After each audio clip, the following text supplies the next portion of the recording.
Jake Morrison stepped off the transport shuttle and looked around at the biggest space station he had ever seen. Kepler Station stretched out in all directions, its metal walls covered in lights that blinked in patterns he did not understand. His worn gym bag felt heavy on his shoulder as he walked toward the educational district. At 17 years old, Jake was about to become the first human student at an alien school. The Galactic Youth Exchange program had picked him from thousands of applicants back on Earth. After humanity joined the Interstellar Council just 2 years ago, they wanted to send their best and brightest to learn alongside alien students. Jake's grades were good, but he never thought he was special enough for something like this.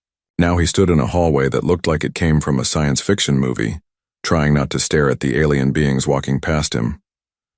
Principal Vextar was waiting for him near the main entrance of Zenith Academy. The alien looked like a giant praying mantis that someone had taught to wear clothes. His green skin had a metallic shine to it, and his large compound eyes seemed to look in multiple directions at once. Jake had studied pictures of different alien species before coming here, but seeing one in person was completely different. "Welcome to Zenith Academy, Jake Morrison," Principal Vextar said in perfect English, though his voice had a strange clicking sound to it. "I am Principal Vextar. We are very excited to have our first human student." Jake smiled and held out his hand for a handshake. Principal Vextar looked at the offered hand like it might explode, then carefully reached out with one of his thin, stick-like arms. The handshake was awkward, and Jake noticed that the principal seemed nervous about something. "Thank you for having me, sir," Jake said. "I'm really looking forward to learning here." Principal Vextar made a sound that might have been clearing his throat if insects had throats. "Yes, well, there are some special safety protocols we need to discuss. Your species comes from what we classify as a Class 12 Deathworld, which means—" "Oh, you mean Earth?" Jake interrupted with a laugh. "Yeah, it can be a bit rough sometimes, but it's not that bad once you get used to it." The way Principal Vextar's eyes seemed to grow larger told Jake that maybe Earth was worse than he thought. The principal quickly changed the subject and began showing Jake around the school. The hallways of Zenith Academy were wide enough for flying students and had multiple levels for different species. Jake saw students that looked like walking crystals, talking to others that resembled giant butterflies. There were some that seemed to be made of living metal, and others that looked like walking trees with faces. Every single one of them stopped what they were doing to stare at Jake as he walked past. The crystal-looking students, who Principal Vextar explained were Altarians, seemed to glow brighter when Jake got close to them. The tree-like Verdani, students pulled their leaf-covered arms closer to their bodies and backed away. Even the flying Zephyrians, who looked confident and proud, perched higher on the walls when they saw him coming. "Why is everyone acting so strange?" Jake asked as they walked past another group of students who immediately scattered when they saw him. "Well," Principal Vextar said carefully, "your species has quite a reputation. The reports we have received about humans describe them as extremely dangerous predators from a world so hostile that most species would die within minutes of setting foot on it." Jake laughed again. "That's silly. Humans aren't dangerous. We're actually pretty friendly once you get to know us." A small alien that looked like a purple octopus with legs overheard this comment and fainted right there in the hallway. Two of its friends quickly carried it away while shooting worried glances back at Jake. "Perhaps we should continue the tour," Principal Vextar suggested quickly. The classrooms were amazing. Each one could change its environment to suit different species. The temperature, air mixture, and even gravity could be adjusted depending on who was taking the class. Jake's first class was Galactic History, taught by Professor Quillnax, who looked like a very large, very smart porcupine. Jake took a seat in the back of the classroom, trying not to disturb anyone. The other students kept looking over their shoulders at him throughout the entire lesson. When Professor Quillnax asked if anyone had questions about the Great Expansion period, Jake raised his hand. "Yes," the human student, Professor Quillnax said nervously. "I was just wondering about the colonization of hostile worlds during that time. On Earth we have some pretty harsh environments too. Like I went camping in Alaska last winter, and it got down to -40 degrees. We also have deserts, where it gets over 120 degrees during the day. Do other worlds have temperature ranges like that?" The entire classroom went dead silent. A Verdani student in the front row made a choking sound. Professor Quillnax's quills stood up straight, which Jake guessed was probably not a good sign. You voluntarily exposed yourself to those temperature extremes?" Professor Quillnax asked in a whisper. "Well, yeah," Jake said, confused by the reaction. "I mean, I had proper gear and everything. It was actually pretty fun. We saw some bears and a mountain lion, but they kept their distance mostly. 2 more. Students fainted." Professor Quillnax had to sit down and use a small device to help him breathe. Jake was starting to realize that maybe Earth really was different from other planets. The rest of the day continued in much the same way. Every innocent comment Jake made about life on Earth seemed to terrify his new classmates. When he mentioned that he lived near an ocean and sometimes went swimming with sharks, 3 students had to leave the room. When he talked about hiking, in mountains where the air was thin, the medical staff was called to check on several students who were having trouble breathing just from hearing about it. By the end of the day, Jake felt confused and a little sad. He had been looking forward to making friends with students from other worlds, but everyone seemed too scared to talk to him. He looked at his schedule for tomorrow and saw that he had something called physical education, first thing in the morning. Back home, gym class had been his favorite part of school. Jake was captain of his high school track team and loved rock climbing on the weekends. Maybe tomorrow would be better. Maybe the other students would see that he was just a normal teenager who wanted to fit in and make friends. As Jake walked back to his dormitory room, he passed groups of students talking in hushed voices. He caught fragments of their conversations. In the universal translator earpiece all students wore, words like Deathworlder and Predator and Dangerous kept coming up. Some students were making bets about whether he would survive his first week, while others were betting about whether the school would survive having him there. Jake sighed as he reached his room. Tomorrow was a new day, and he was determined to show everyone that humans weren't the monsters they thought they were. He had no idea that his plan to prove how normal and harmless he was would end up causing the biggest panic in Zenith Academy's 300-year history. He fell asleep that night dreaming about home, wondering if coming to space had been a mistake. Outside his window, the stars looked cold and distant, nothing like the warm yellow sun that lit up Earth's sky. But Jake Morrison was not the type to give up easily. Tomorrow, he would show his new classmates what humans were really like. Jake woke up early the next morning excited about his first gym class at Zenith Academy. Back on Earth, physical education had always been his favorite subject. He loved the challenge of pushing his body to its limits and the feeling of getting stronger every day. As he pulled on his simple Earth-made athletic clothes, he had no idea that across the school, Coach Zandek was having the worst morning of his long teaching career. Coach Zandek came from Draconis Prime, a world where strength and physical prowess were valued above all else. His species, the Draconians, were known throughout the galaxy as some of the toughest and most athletic beings alive. He had trained champions and warriors for over 30 years. But as he stared at the emergency protocols that had been delivered to his office that morning, he felt something he had never experienced before in a gymnasium: fear. The safety briefing for Jake's participation in gym class was 12 pages long. It required 3 additional medical staff members to be present at all times. There had to be a direct communication line to the station's emergency response team. The document even suggested having a trauma counselor on standby in case other students suffered psychological damage from witnessing human physical capabilities. "This is ridiculous," Coach Zandek muttered to himself as he read through the protocols. He's just one small human. How dangerous could he possibly be? The coach's assistant, a nervous Altarian named Christel, poked her crystalline head through the office door. "Coach, the medical team is here. They want to know where to set up their monitoring equipment." Coach Zandek sighed. "Put them in the observation booth, and make sure the emergency barriers are tested, all of them." The gymnasium at Zenith Academy was a marvel of engineering that had taken decades to perfect. Different sections could be adjusted for various species' needs. Gravity could be increased or decreased.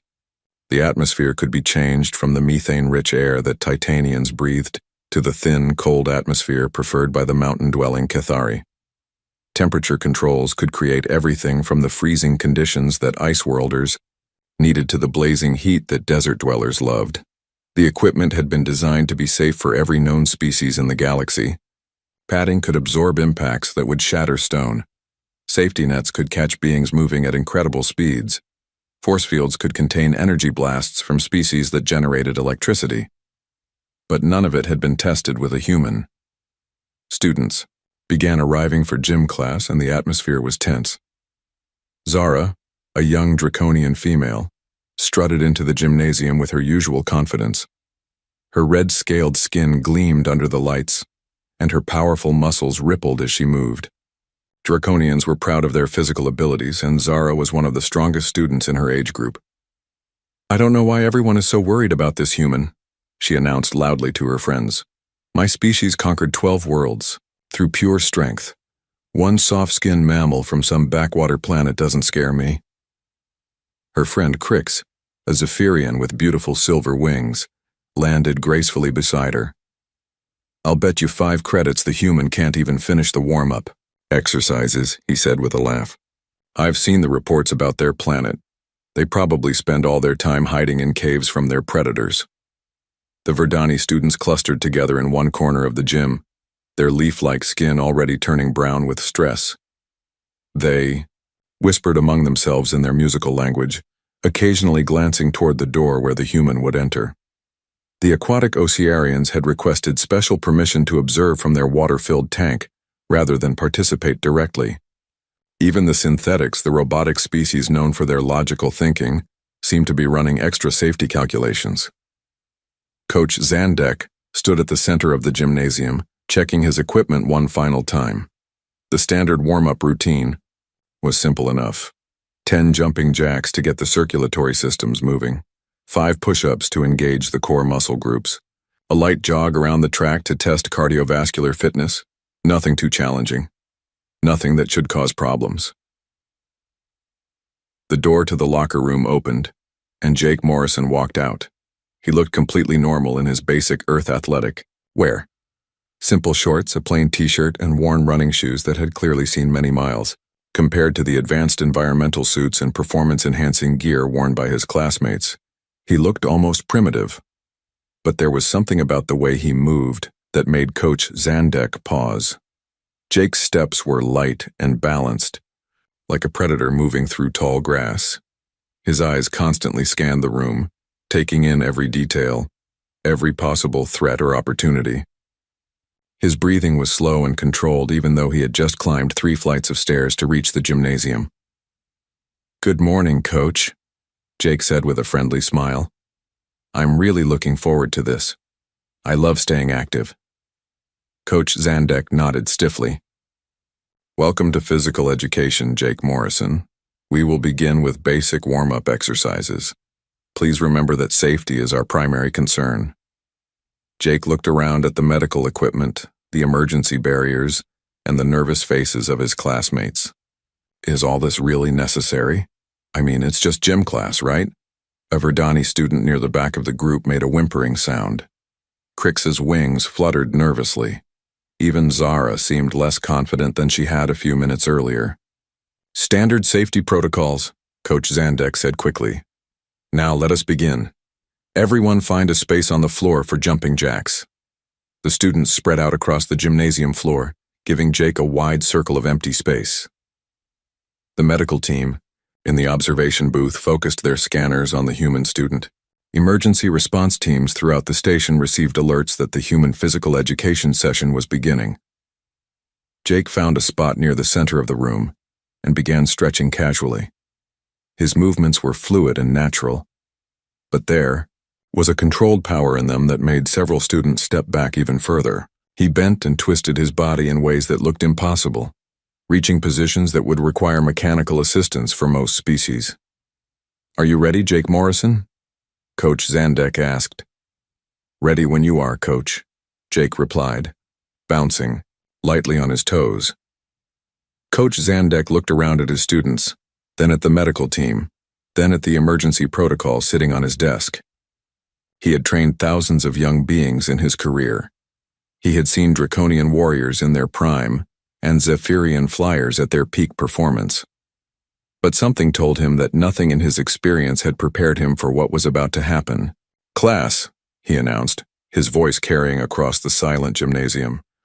"We will begin with 10 jumping jacks. Remember to pace yourselves and stop if you feel any discomfort." Jake nodded and got into position. Around him, dozens of alien students did the same, their various body types creating a bizarre but beautiful display of galactic diversity. The medical scanners hummed, the safety systems activated, emergency teams stood ready. None of them had any idea that they were about to witness something that would be talked about in alien schools for generations to come. Jake Morrison, completely unaware of the panic he was about to cause, smiled and waited for the coach's signal to begin. Coach Zandek raised his whistle to his lips and blew a sharp note that echoed through the gymnasium.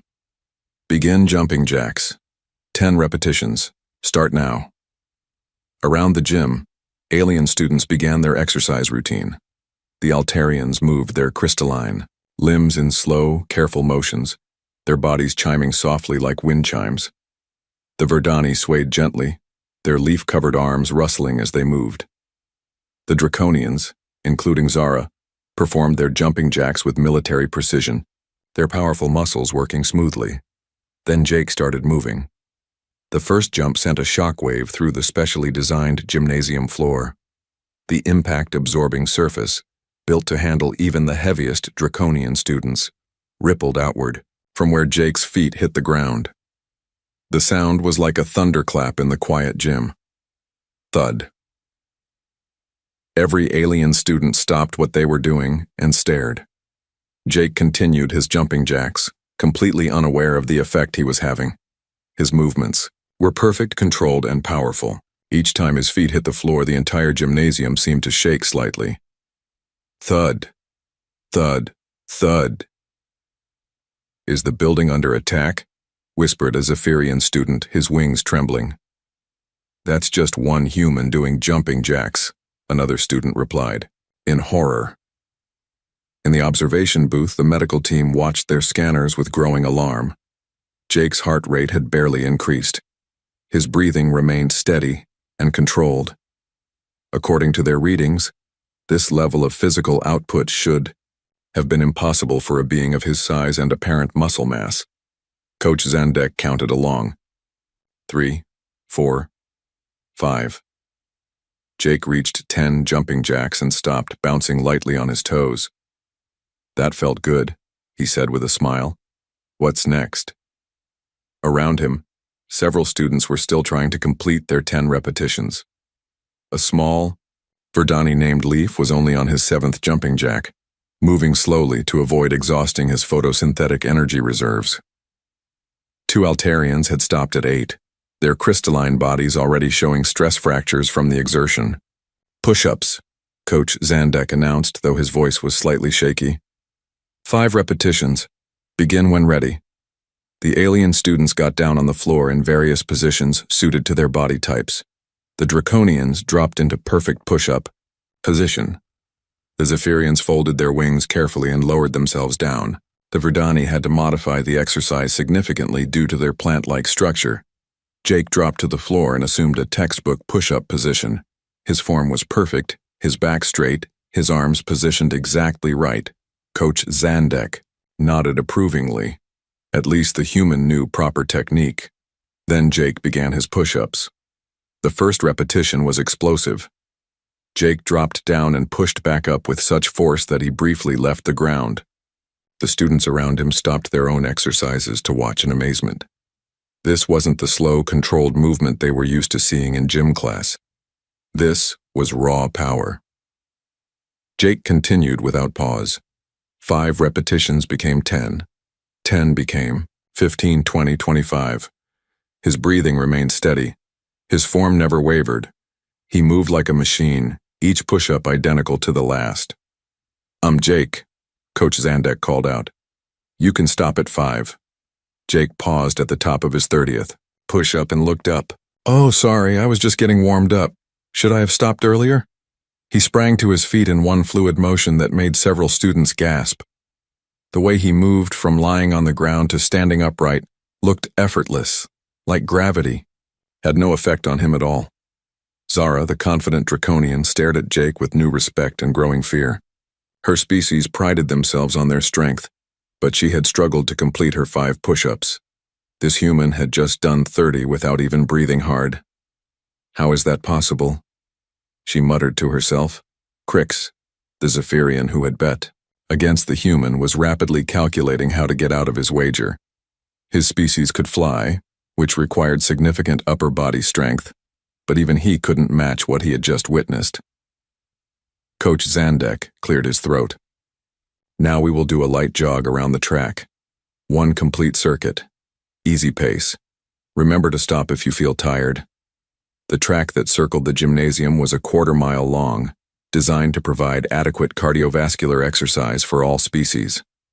Most students completed 1 lap in about 3 to 4 minutes, depending on their species' natural movement speed. Jake lined up at the starting line with the other students.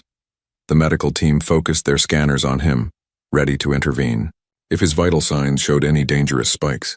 Emergency response teams throughout the station received updates that the human was about to begin cardiovascular exercise. Begin, Coach Zandek called out. The alien students started jogging at their comfortable paces. The Draconians moved with heavy, powerful strides. The Zephyrians ran lightly, occasionally spreading their wings for balance. The Verdani moved in a swaying motion that looked more like dancing than running. Jake started running. What Coach Zandek had called a light jog became something completely different when a human did it. Jake's pace, which felt like barely more than a walk to him, quickly carried him past the other students. His legs moved in a smooth, rhythmic pattern that ate up distance with frightening efficiency. The track's automated safety systems began flashing warnings as Jake lapped his first classmate after only 30 seconds. The systems had been programmed to watch for students moving at dangerous speeds, but Jake wasn't sprinting. He was just jogging at what felt natural to him. By the time Jake completed his first lap, most of the other students were only halfway around the track. He showed no signs of slowing down or getting tired. His breathing was still controlled and steady.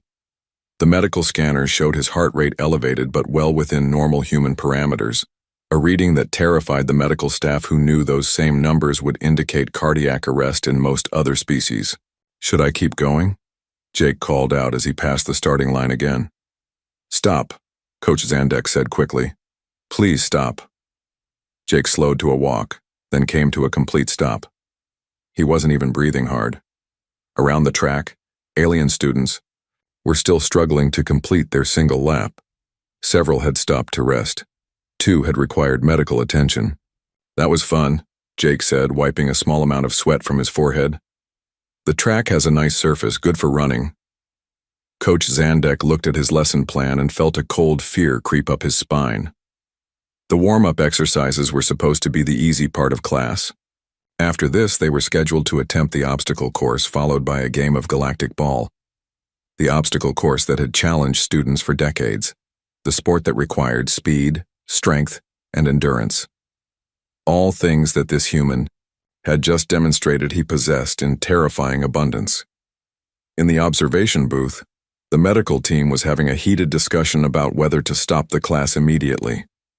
The emergency response teams were requesting permission to evacuate nearby sections of the station. The betting pools among students had grown from small wagers to serious academic debates about the physics of Deathworld evolution. Jake stretched casually, his movements loose and relaxed. He looked around at his exhausted classmates with genuine concern. Is everyone okay? Some of you look tired. Maybe we should take a longer water break. Coach Zandek realized that what he had just witnessed wasn't even Jake trying hard. This was the human equivalent of a gentle warm-up, the kind of light exercise someone might do first thing in the morning. If this was Jake Morrison taking it easy, what would happen when he actually started trying? The coach looked at the obstacle course, then at Jake, then back at the course.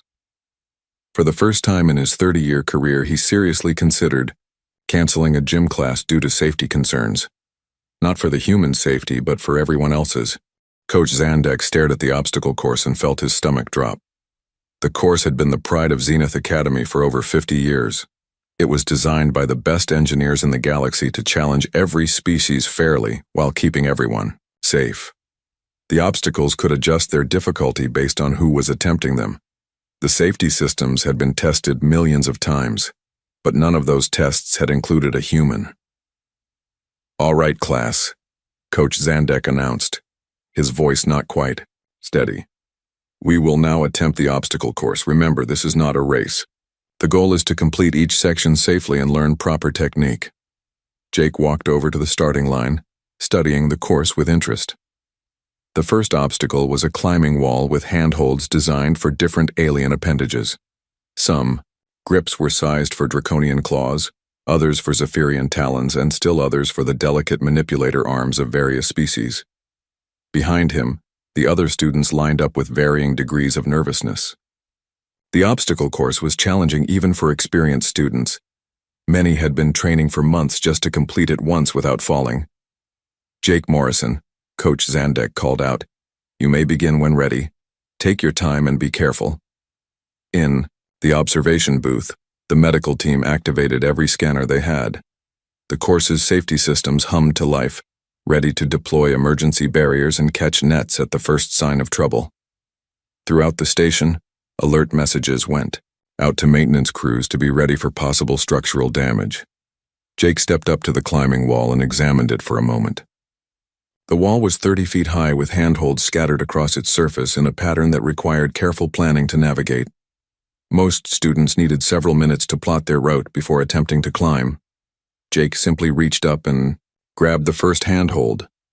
What happened next would be replayed in alien schools for generations. Jake didn't climb the wall so much as he flowed up it. His hands and feet found holds with perfect precision, his body moving in a continuous upward motion that looked more like a spider walking up a vertical surface than a bipedal being climbing. The wall's safety sensors began throwing error codes as they tried to process what they were seeing. Jake's speed and control were outside the parameters they had been programmed to handle. Warning lights flashed as the system struggled to keep up with his movement. In 15 seconds, Jake reached the top of the wall. He looked down at his classmates and waved cheerfully. "This is fun. The holds are really well placed." Then he dropped down the other side, landing with a soft thud that barely registered on the impact sensors. The students and Coach Zandek stared in stunned silence. The previous record for the climbing wall was held by a draconian student who had completed it in 2 minutes and 37 seconds. Jake had just done it in 15 seconds and made it look easy. "How did he do that?" whispered Leaf, the small Verdani student.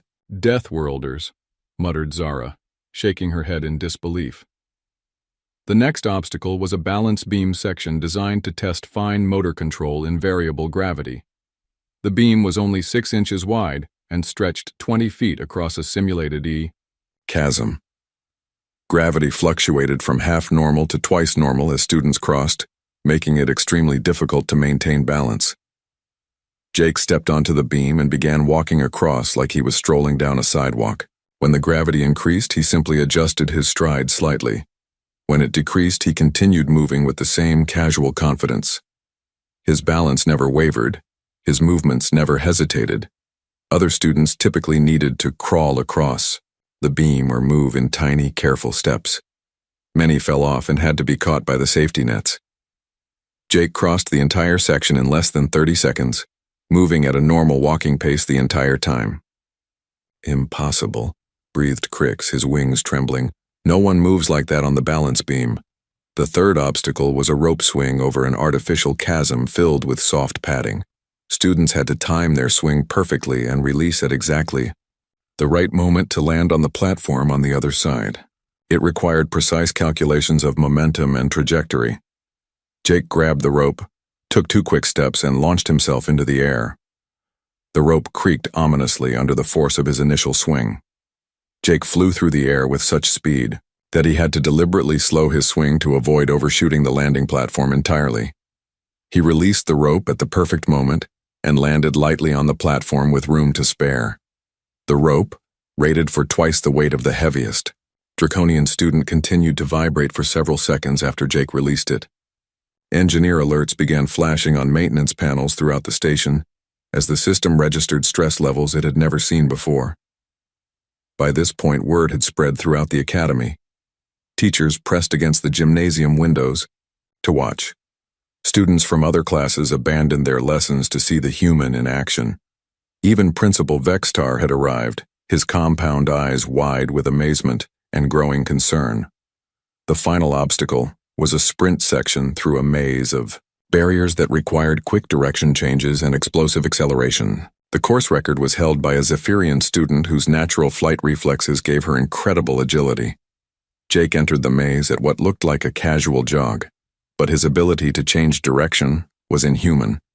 He moved through the barriers, like water flowing around rocks, never slowing down, never hesitating, never taking a wrong turn. His spatial awareness allowed him to navigate the complex three-dimensional maze with an intuitive understanding that took other species years to develop. He emerged from the maze and crossed the finish line, then turned around to see if anyone else was coming. The other students were still scattered across the various obstacles, struggling with sections Jake had completed in seconds. Coach Zandek looked at the timer and blinked several times to make sure he was reading it correctly. The previous course record had been 4 minutes and 18 seconds. Jake Morrison had just completed the entire obstacle course in 1 minute and 12 seconds. "Did I do something wrong?" Jake asked, noticing the stunned silence. "Should I have gone slower?" In the observation booth, the medical team was having a heated argument about whether Jake's performance was physically possible. The course sensors had recorded data that contradicted everything they knew about biomechanics and physics. Emergency response teams were standing by, not knowing what to prepare for next. Principal Vextar approached Coach Zandek with quick, nervous steps. "Perhaps we should consider modifying the rest of the lesson plan," he suggested quietly. Coach Zandek looked at his clipboard. According to the schedule, they still had 30 minutes of class time remaining. The plan called for a game of Galactic Ball, a sport that combined strategy, athleticism, and three-dimensional movement in anti-gravity zones, a sport that required exactly the kinds of abilities Jake had just demonstrated he possessed in terrifying abundance. "Jake," Coach Zandek called out, "would you like to help some of your classmates with the obstacles while we wait for everyone to finish?" Jake's face lit up with genuine pleasure. "Sure, I'd love to help." He jogged back to where Leaf was struggling with the climbing wall, moving with the same easy grace he had shown throughout the course. As he began offering encouragement and tips to his classmates, something remarkable happened. The fear in the other students' eyes began to change to curiosity.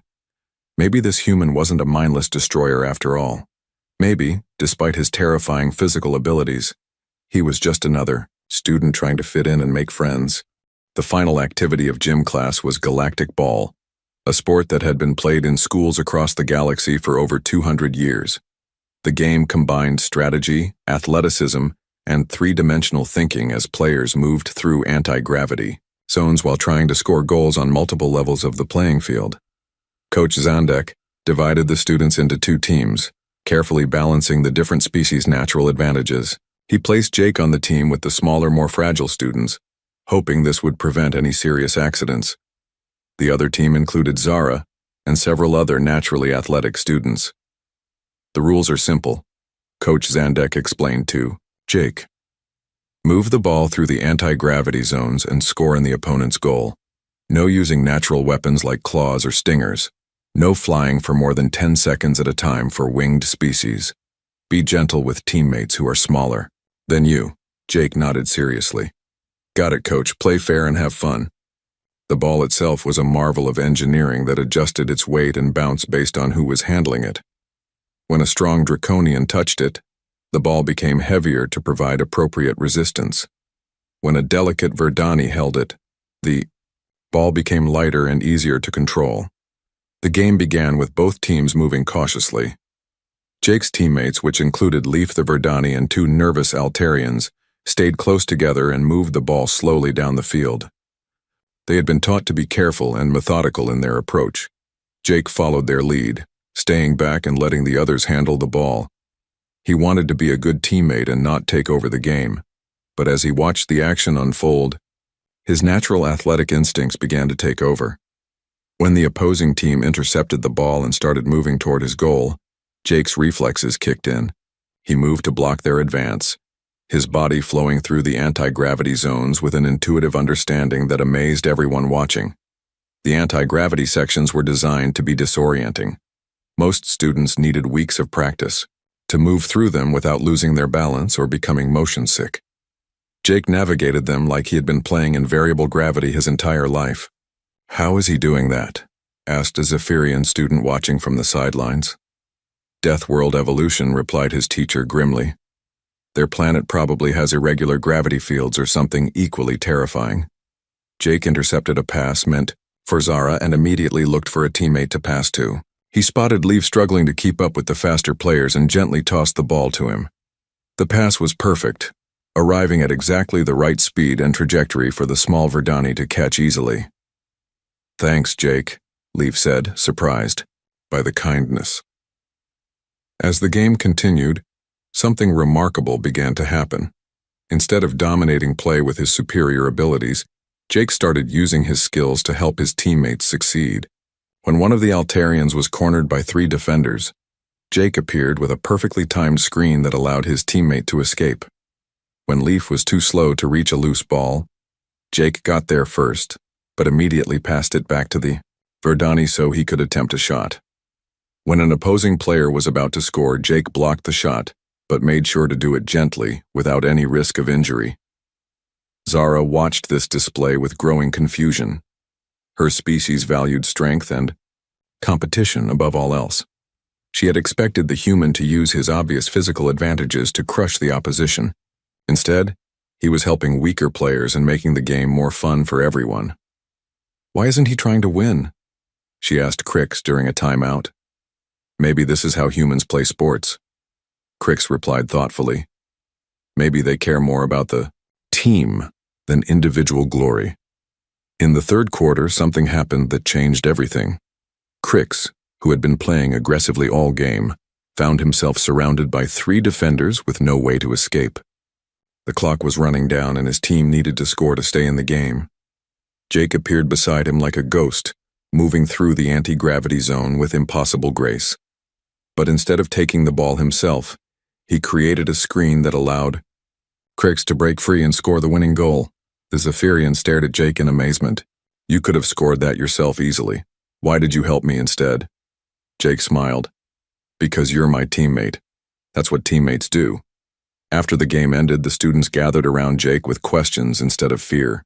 The initial terror had transformed into curiosity and genuine interest. They wanted to know about Earth, about human culture, about what it was like growing up on a death world. "Is it really true that you have predators that hunt humans?" asked one of the Altarians. "Well, there are bears and mountain lions and sharks," Jake said casually. "But they usually leave you alone if you're careful and respect their space." Several students shuddered, but now it was with fascination rather than pure terror. Zara approached Jake with something that might have been respect in her eyes. "You could have dominated this entire class. Your species is clearly physically superior to all of ours. Why didn't you?" Jake looked genuinely confused by the question. "Why would I want to dominate anyone? I came here to make friends and learn about your cultures. Competition is fun, but friendship is more important." Coach Zandek overheard this conversation and felt something shift in his understanding of humans. The reports had focused on their physical capabilities and survival instincts, but they had missed something crucial about human nature. These beings had evolved cooperation and empathy alongside their strength. "Class dismissed," he announced. "Excellent work, everyone." As the students headed to the locker rooms, they were talking excitedly about the human in their class. The fear hadn't completely disappeared, but it had been joined by admiration and genuine curiosity. Principal Vextar approached Coach Zandek as the gymnasium emptied. "How do you think that went?" "Better than I expected," the coach admitted. "The human's physical abilities are indeed extraordinary, but his character might be even more impressive. I think we can make this work." Jake was the last to leave the gymnasium, helping to put away equipment and making sure no one had left anything behind. As he walked toward the locker room, he was surrounded by a group of students asking questions about Earth and human culture. "Maybe tomorrow you could show us some of those push-ups," suggested Leaf. And I'd like to learn more about this rock climbing activity you mentioned, added Crix. Sure, Jake said happily. I'd love to share. And maybe you could teach me about Zephyrian flying techniques and Verdani photosynthesis. I think we could all learn a lot from each other. As Jake disappeared into the locker room, followed by his new friends, Principal Vexitar updated his report to the Galactic Council. The human integration program would continue, with some modifications to the safety protocols. More importantly, the first human student had proven that his species brought more than just physical prowess to the galactic community. They brought friendship, cooperation, and the revolutionary idea that strength was best used to help others, rather than dominate them. The galaxy, Principal Vexitar realized, was about to become a much more interesting place.